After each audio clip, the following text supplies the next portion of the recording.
आज का सेशन बहुत ही ज़बरदस्त है क्योंकि ये टॉपिक बोर्ड्स में कई बार पूछे गए हैं और इस टॉपिक पे एग्जाम्स में क्वेश्चन पूछता है।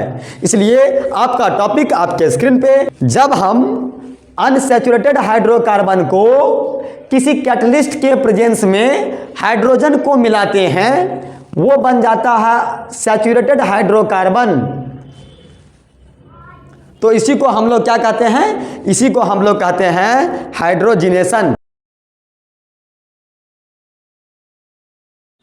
हेलो बच्चों, आइए हम आपके लिए आज फिर एक न्यू सेशन लेकर के आए हैं और आज का सेशन बहुत ही ज़बरदस्त है क्योंकि ये टॉपिक बोर्ड्स में कई बार पूछे गए हैं और इस टॉपिक पे एग्जाम्स में क्वेश्चन पूछता है। इसलिए आपका टॉपिक आपके स्क्रीन पे, और आइए पेन और पेपर लेकर के हम लोग समझते हैं क्या है टॉपिक।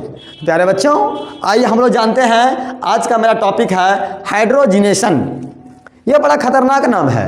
ये हाइड्रोजिनेशन क्या होता है? कोई आदमी है कि कोनो काम है? नहीं। हाइड्रोजिनेशन नहीं कोई आदमी है, नहीं कोनो काम है, यह एक प्रोसेस है। जैसे हम लोग पानी पीते हैं ना, तो पानी पीने का जो अंदर एक पानी लिए तो अंदर गया ना, प्रोसेस है ना। उसी तरह का हम लोग सांस लिए सांस छोड़े, एक प्रोसेस है ना, जिसको हम सांस लेना सांस छोड़ना। तो उसी तरह से ये हाइड्रोजिनेशन भी एक प्रोसेस है। तो ये प्रोसेस क्या करता है, केमिस्ट्री में इसका क्या काम है, क्या इसका एग्जाम में क्या इंपॉर्टेंस है, हमारे जीवन में क्या इसका उपयोग है। केमिस्ट्री तो छोड़ो, किताब का बात कितना पढ़िएगा, किताब में बच्चे को समझ में नहीं आता है। हमारे जीवन में आखिर सर इसका क्या उपयोग है? बच्चे पूछते हैं सर काहे नहीं पढ़ा रहे हैं फालतू में, क्या सर इसका क्या उपयोग है सर हमारे जीवन में? प्यारे बच्चों, आइए आज आपको हम बताएंगे हाइड्रोजिनेशन का अपने जीवन में उपयोग। बहुत ही ज़बरदस्त उपयोग है। ये नहीं तो कुछ नहीं, तुम नहीं तो हम नहीं। डिस्क्रिप्शन में वीडियो है, जाकर देख लीजिए। आइए हम लोग जानते हैं। तो अनसैचुरेटेड हाइड्रोकार्बन को जब किसी कैटलिस्ट के प्रेजेंस में हाइड्रोजन को मिलाने पर जब वो सैचुरेटेड हाइड्रोकार्बन बनता है, इसी प्रोसेस को हम लोग कहते हैं हाइड्रोजिनेशन। बात समझ में आया? फिर सुनिए, जब हम अनसैचुरेटेड हाइड्रोकार्बन को किसी कैटलिस्ट के प्रेजेंस में हाइड्रोजन को मिलाते हैं वो बन जाता है सैचुरेटेड हाइड्रोकार्बन। तो इसी को हम लोग क्या कहते हैं? इसी को हम लोग कहते हैं हाइड्रोजिनेशन। प्यारे बच्चों, आइए अब हम लोग जानते हैं कि आखिर अनसैचुरेटेड हाइड्रोकार्बन तो आप जानते हैं और सैचुरेटेड हाइड्रोकार्बन भी आप जानते हैं, और नहीं जानते हैं तो मेरे इस डिस्क्रिप्शन में आपको वीडियो का लिंक मिलेगा, जाके आप देख लीजिए। मैं आपको एक सेकंड में थोड़ा मैं रिकॉल करवा देता हूँ। सैचुरेटेड बोले तो सिंगल बॉन्ड, अनसैचुरेटेड बोले तो डबल और ट्रिपल बॉन्ड, सैचुरेटेड बोले तो एल्केन और अनसैचुरेटेड बोले तो एल्कीन और एल्काइन।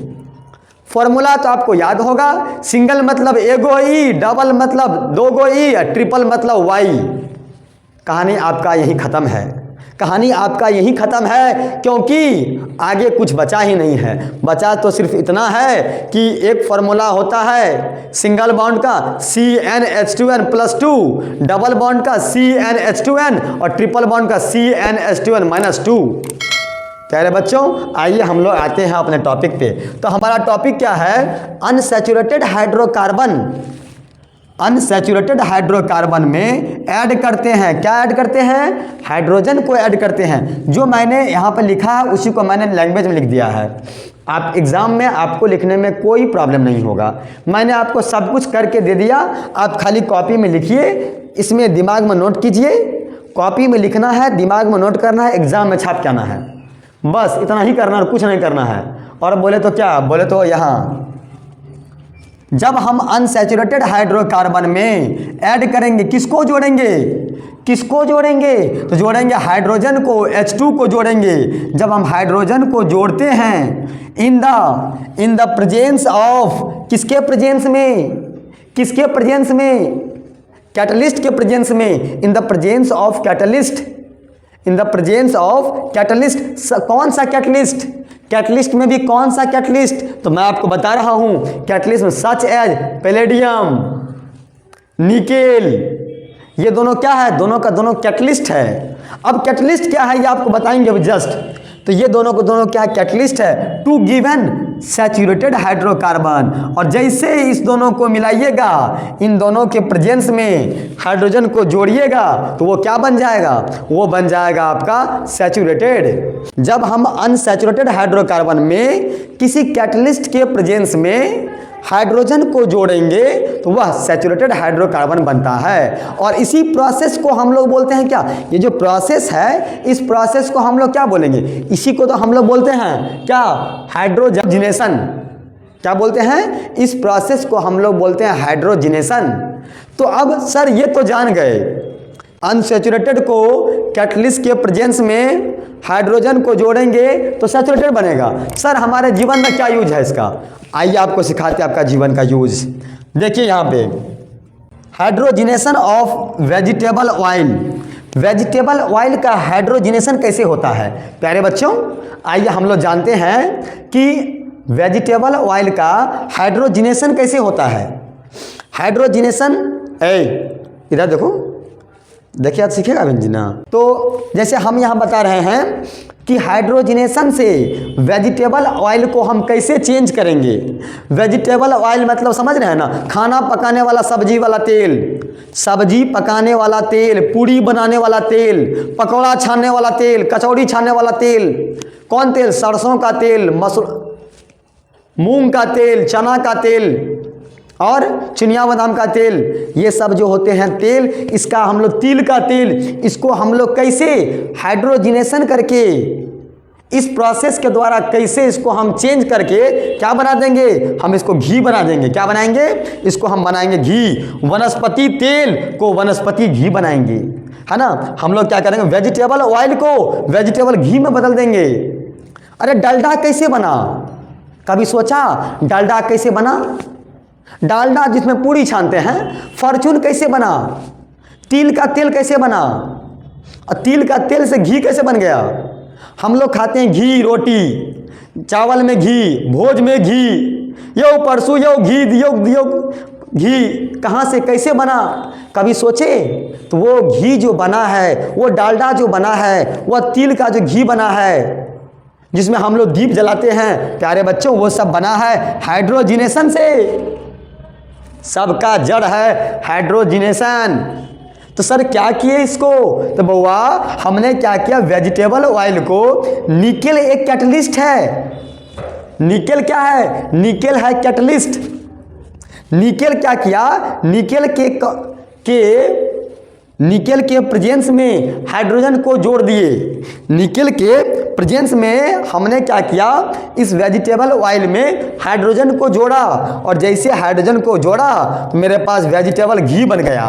क्या बन गया, वेजिटेबल घी बन गया। तो बच्चों आपको समझ में आ गया होगा। और इसी प्रोसेस को हम लोग बोलते हैं क्या, हम लोग बोलते हैं हाइड्रोजनेशन ऑफ वेजिटेबल ऑयल। हमने वेजिटेबल ऑयल का वेजिटेबल घी कैसे बना लिया, ये है मेरा प्रोसेस। मैंने आपको प्रोसेस यहाँ पे लिख करके दिखाया है।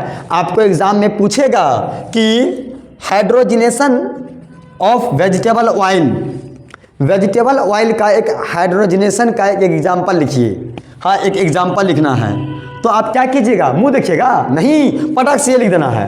कैसे, vegetable oil presence of nickel में जोड़ते हैं हाइड्रोजन को, बनता है वेजिटेबल घी। अब जानिए कि हमारे दैनिक जीवन में से क्या हार्मफुल है। ई फायदा है कि ई फायदा है, घाटा कौन देता है, और निकेल क्या करता है। ई बबुआ निकेल जो है ये हुचुक पुचुक करने खाली काम करता है, इधरों का मजा लेगा उधरों का मजा लेगा।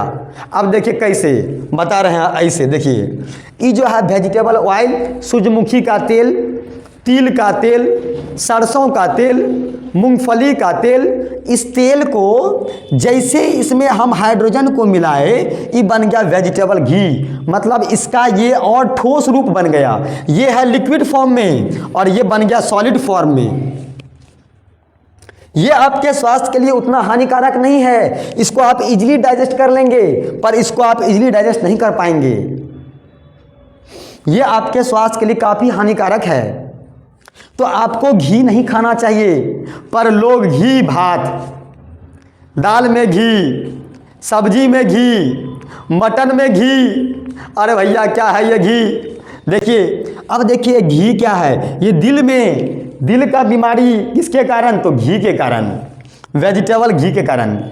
कोलेस्ट्रॉल का बीमारी किसके कारण? तो घी के कारण, है ना। मोटापा का बीमारी किसके कारण? तो घी के कारण। और ये सब का सब क्या है? आपके स्वास्थ्य के लिए हानिकारक, आपको कर देगा बीमार, आपको कर देगा सुकुमार, और आप हो जाएंगे बेकार। प्यारे बच्चों, आपको समझ में आ गया होगा मेरा क्या कहना है और आपको क्या करना है। तो आपको वेजिटेबल ऑयल खाना है, वेजिटेबल घी नहीं तो फिर आप परेशान और आपके पिताजी भी परेशान। और हम तो टाटा बाय बाय, फिर मिलेंगे नेक्स्ट वीडियो में। Bye bye.